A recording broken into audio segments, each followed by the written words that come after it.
এই রায়ে আমি কষ্ট পাচ্ছি, আমি আমার ভিতরে কষ্ট লালন করতেছি। আমি এর বাইরে আমার কিছু বক্তব্য নেই।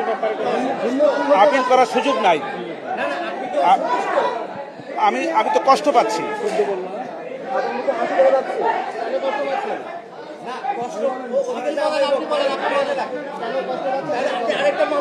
আমার আমার এই জন্যই কষ্ট পাচ্ছি, আমার আসামির সাজা হয়েছে সর্বোচ্চ সাজা।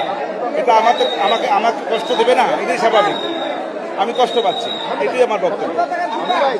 আর আমার পক্ষে এই মামলায় কোনো এপিল করার সুযোগ নাই যতক্ষণ পর্যন্ত না আমার ক্লায়েন্টরা এসে মাননীয় ট্রাইব্যুনালে সারেন্ডার করবেন অথবা তারা কোনোভাবে গ্রেপ্তার হবেন।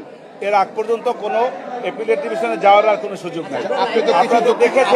আপনারা তো দেখেছেন যে আমাকে রায়ের কপিও মাননীয় ট্রাইব্যুনাল দিবে না বলেছে।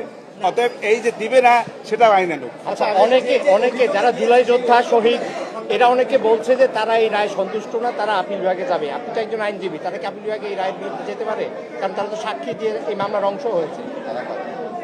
কার বিরুদ্ধে যাবে আমি এটি বুঝলাম না। যেতে পারে শুধু ইয়ের বিরুদ্ধে, চৌধুরী আব্দুল মামুন। তারা কি যেতে পারে?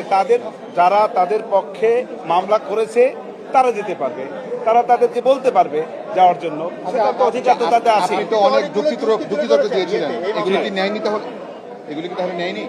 যুক্তিতর্ক দিয়েছিলেন যে আমার যুক্তিতর্ক নেয়নি তা তো বলবো না। আমার যুক্তিতর্ক তো ওনারা নিয়েছেন, অনেক কিছু তো নিয়েছেন। নেওয়ার ফলে মাননীয় ট্রাইব্যুনালের কাছে মনে হয়েছে আমার যুক্তির চাইতে ওনাদের যুক্তি আরো বেশি স্ট্রং, সেটা মনে করে তারা সেইভাবে রায় দিয়েছেন।